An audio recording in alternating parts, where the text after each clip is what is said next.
Chapter 18.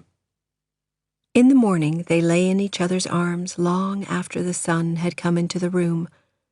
The sun warmed them through the window of the hotel in the tiny town whose name they hadn't noticed. There was snow on the ground outside. "There'll be snow in Estes Park," Carol said to her. "What's Estes Park?" "You'll like it. Not like Yellowstone. It's open all year." "Carol? You're not worried, are you?" Carol pulled her close. "Do I act like I'm worried?" Therese was not worried. That first panic had vanished. She was watching, but not as she had watched yesterday afternoon, just after Salt Lake City. Carol wanted her with her, and whatever happened, they would meet it without running. How was it possible to be afraid and in love, Therese thought? The two things did not go together. How was it possible to be afraid when the two of them grew stronger together every day and every night? Every night was different, and every morning. Together they possessed a miracle. The road into Estes Park slanted downward. The snowdrifts piled higher and higher on either side, and then the lights began, strung along the fir trees, arching over the road. It was a village of brown logged houses and shops and hotels. There was music, and people walked in the bright street with their heads lifted up, as if they were enchanted. "I do like it," Therese said. "It doesn't mean you don't have to watch out for our little man." They brought the portable phonograph up to their room and played some records they had just bought, and some old ones from New Jersey.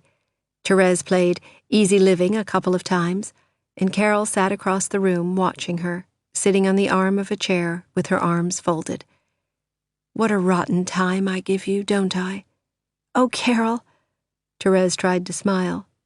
It was only a mood of Carol's, only a moment, but it made Therese feel helpless. Carol looked around at the window. "And why didn't we go to Europe in the first place? Switzerland, or fly out here at least?" "I wouldn't have liked that at all."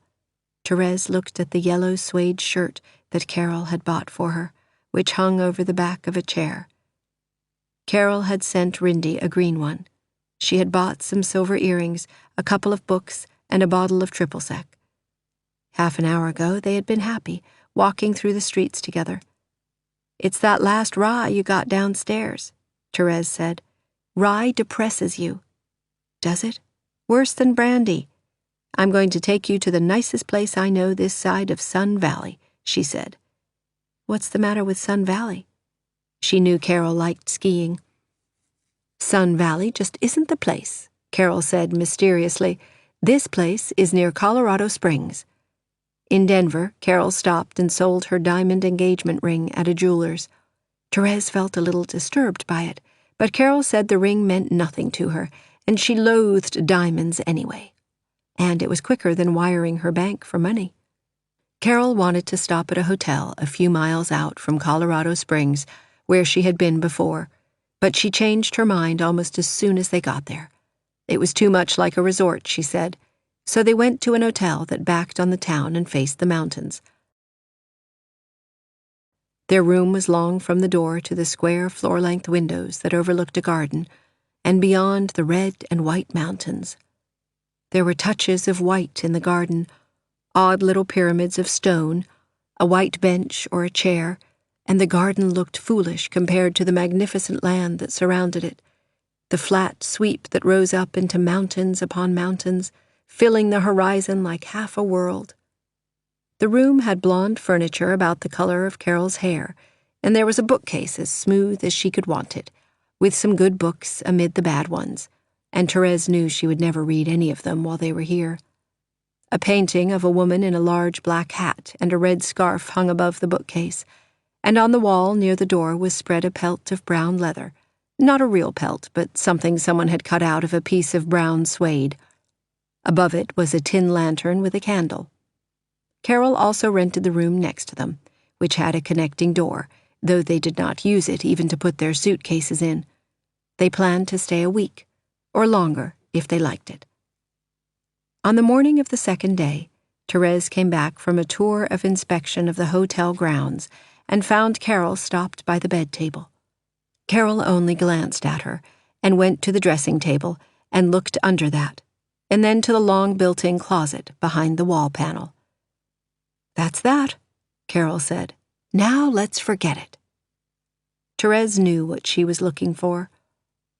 "I hadn't thought of it," she said. "I feel like we've lost him." "Except that he's probably gotten to Denver by now," Carol said calmly. She smiled, but she twisted her mouth a little. "And he'll probably drop in down here." It was so, of course. There was even the remotest chance that the detective had seen them when they drove back through Salt Lake City and followed them.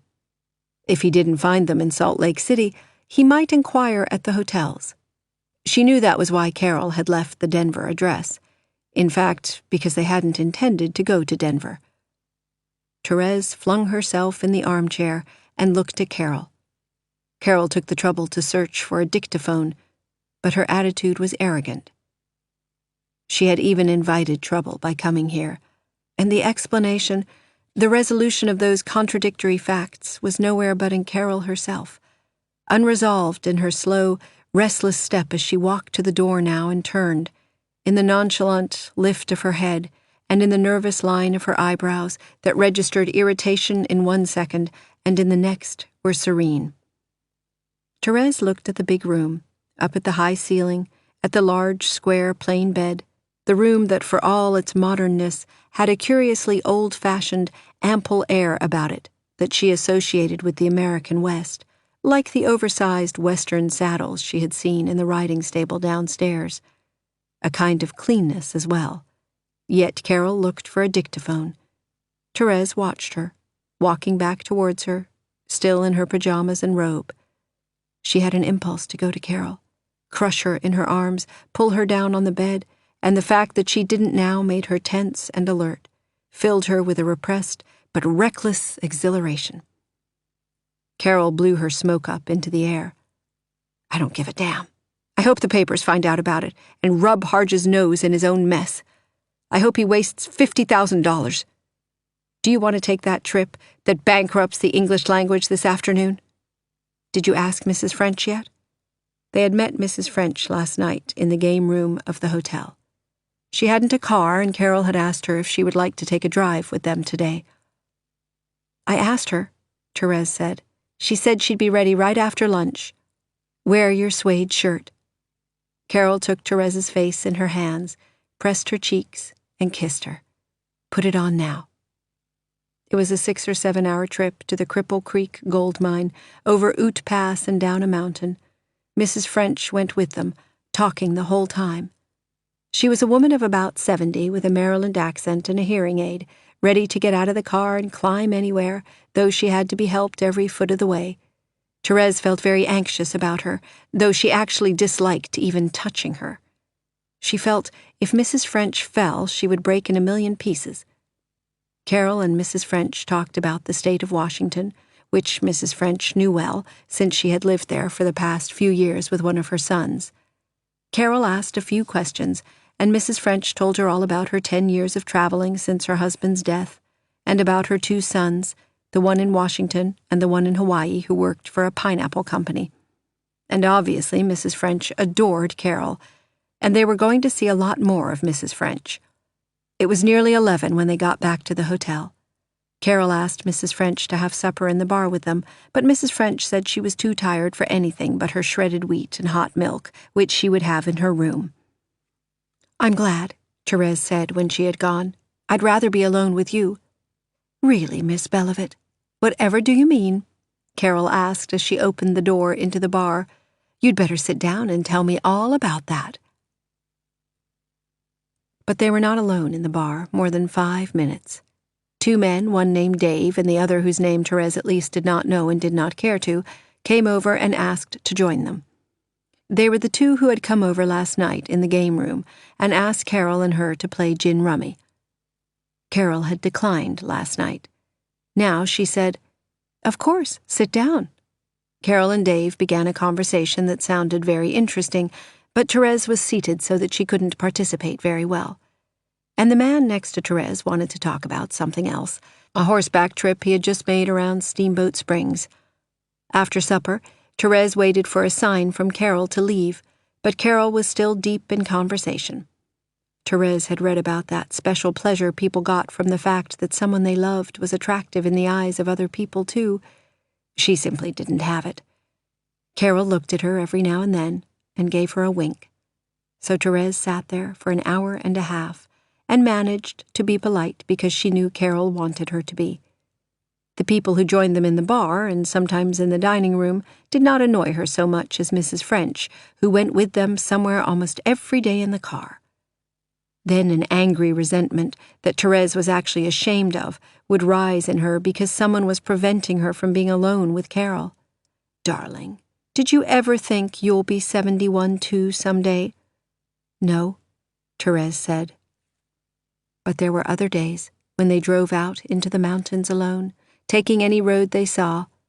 Once they came upon a little town they liked and spent the night there, without pajamas or toothbrushes, without past or future, and the night became another of those islands in time, suspended somewhere in the heart or in the memory, intact and absolute. Or perhaps it was nothing but happiness, Therese thought, a complete happiness that must be rare enough, so rare that very few people ever knew it. But if it was merely happiness, then it had gone beyond the ordinary bounds and become something else, become a kind of excessive pressure, so that the weight of a coffee cup in her hand, the speed of a cat crossing the garden below, the silent crash of two clouds, seemed almost more than she could bear.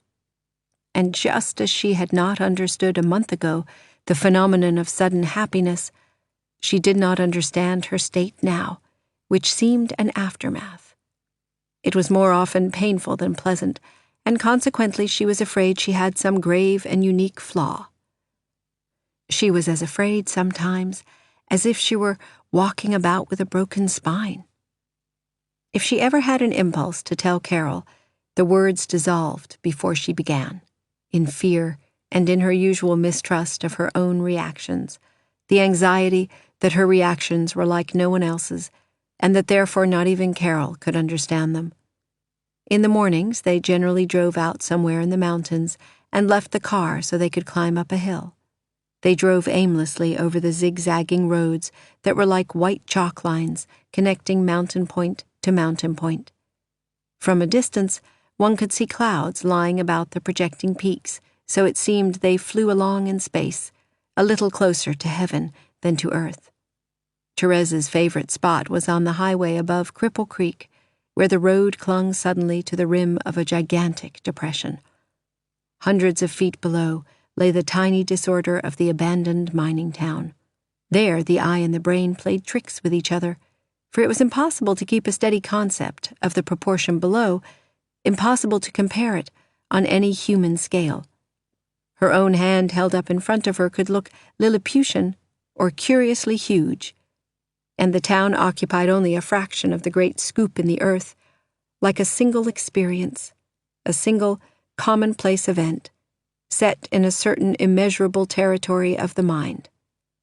The eye, swimming in space, returned to rest on the spot that looked like a box of matches run over by a car, the man-made confusion of the little town.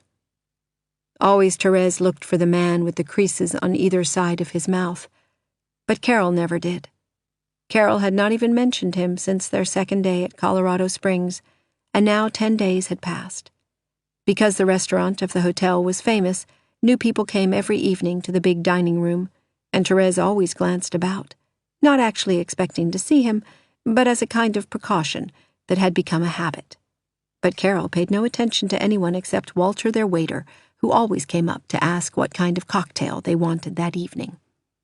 Many people looked at Carol, however, because she was generally the most attractive woman in the room, and Therese was so delighted to be with her, so proud of her. She looked at no one else but Carol.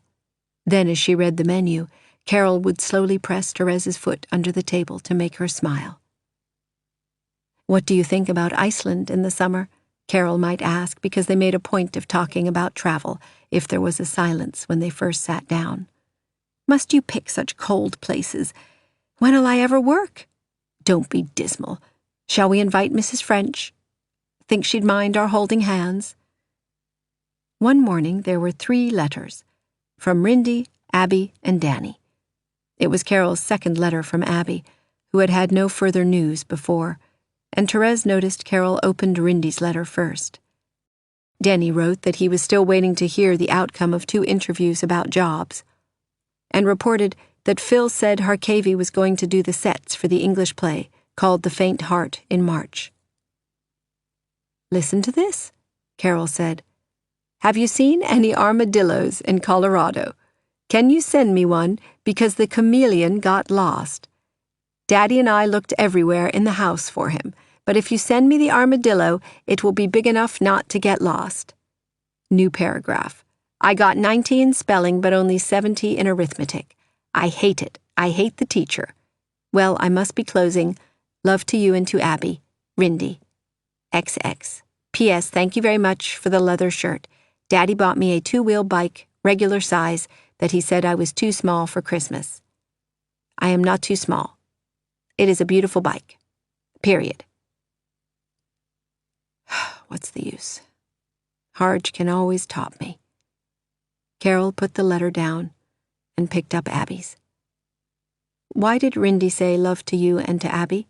Therese asked. "Does she think you're with Abby?" "No." Carol's wooden letter opener had stopped halfway through Abby's envelope.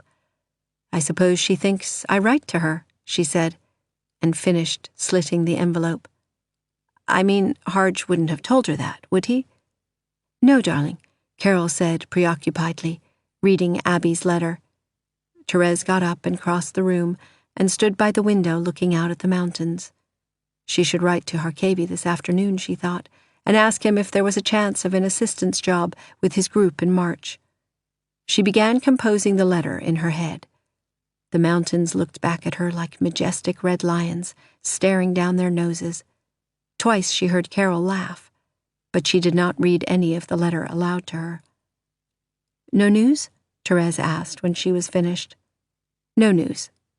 Carol taught her to drive on the roads around the foot of the mountains, where a car almost never passed. Therese learned faster than she had ever learned anything before, and after a couple of days, Carol let her drive in Colorado Springs. In Denver, she took a test and got a license. Carol said she could do half the driving back to New York if she wanted to. He was sitting one evening at the dinner hour, at a table by himself, to the left of Carol and behind her. Therese choked on nothing and put her fork down. Her heart began to beat as if it would hammer its way out of her chest. How had she gotten halfway through the meal without seeing him? She lifted her eyes to Carol's face and saw Carol watching her, reading her with the gray eyes that were not quite so calm as a moment ago. Carol had stopped in the middle of saying something. "Have a cigarette," Carol said, offering her one, lighting it for her. "He doesn't know that you can recognize him, does he?" "No." "Well, don't let him find out." Carol smiled at her, lighted her own cigarette, and looked away in the opposite direction from the detective. "Just take it easy," Carol added in the same tone. It was easy to say, easy to have thought she could look at him when she saw him next, but what was the use of trying when it was like being struck in the face with a cannonball? "No baked Alaska tonight?" Carol said, looking at the menu. "Oh, that breaks my heart. You know what we're going to have," she called to the waiter. "Walter?" Walter came, smiling, ardent to serve them, just as he did every evening. "Yes, madame." "2 Remy Martins, please, Walter," Carol told him. The brandy helped very little, if at all. The detective did not once look at them. He was reading a book that he had propped up on the metal napkin holder, and even now Therese felt a doubt as strong as in the cafe outside Salt Lake City, an uncertainty that was somehow more horrible than the positive knowledge would be that he was the detective. "Do we have to go past him, Carol?" Therese asked. There was a door in back of her, into the bar. "Yes, that's the way we go out." Carol's eyebrows lifted with her smile, exactly as on any other night. "He can't do anything to us. Do you expect him to pull a gun?" Therese followed her, passed within 12 inches of the man whose head was lowered towards his book. Ahead of her, she saw Carol's figure bend gracefully as she greeted Mrs. French, who was sitting alone at a table. "Why didn't you come and join us?" Carol said, and Therese remembered that the 2 women Mrs. French usually sat with had left today. Carol even stood there a few moments talking with Mrs. French, and Therese marveled at her, but she couldn't stand there herself and went on to wait for Carol by the elevators. Upstairs, Carol found the little instrument fastened up in a corner under the bed table. Carol got the scissors, and using both hands cut through the wire that disappeared under the carpet. "Did the hotel people let him in here, do you think?" Therese asked, horrified. "He probably had a key to fit." Carol yanked the thing loose from the table and dropped it on the carpet, a little black box with a trail of wire. "Look at it, like a rat," she said. "A portrait of Harge." Her face had flushed suddenly. "Where does it go to?" "To some room where it's recorded, probably across the hall. Bless these fancy wall-to-wall carpets." Carol kicked the dictaphone towards the center of the room. Therese looked at the little rectangular box and thought of it drinking up their words last night. "I wonder how long it's been there." "How long do you think he could have been here without your seeing him?" "Yesterday at the worst." But even as she said it, she knew she could be wrong. She couldn't have seen every face in the hotel. And Carol was shaking her head. "Would it take him nearly 2 weeks to trace us from Salt Lake City to here?" "No. He just decided to have dinner with us tonight." Carol turned from the bookshelf with a glass of brandy in her hand. The flush had left her face. Now she even smiled a little at Therese. "Clumsy fellow, isn't he?"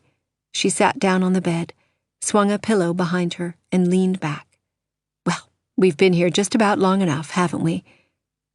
"When do you want to go?" "Maybe tomorrow. We'll get ourselves packed in the morning and take off after lunch. What do you think?" Later they went down to the car and took a drive, westward into the darkness. We shall not go farther west, Therese thought. She could not stamp out the panic that danced in the very core of her, that she felt due to something gone before, something that had happened long ago. Not now. Not this. She was uneasy, but Carol was not. Carol was not merely pretending coolness. She really was not afraid. Carol said, what could he do, after all? But she simply didn't want to be spied upon. "One other thing," Carol said. "Try and find out what kind of car he's in." That night, talking over the road map about their route tomorrow, talking as matter-of-factly as a couple of strangers, Therese thought, surely tonight would not be like last night. But when they kissed goodnight in bed, Therese felt their sudden release, that leap of response in both of them, as if their bodies were of some materials which put together inevitably created desire.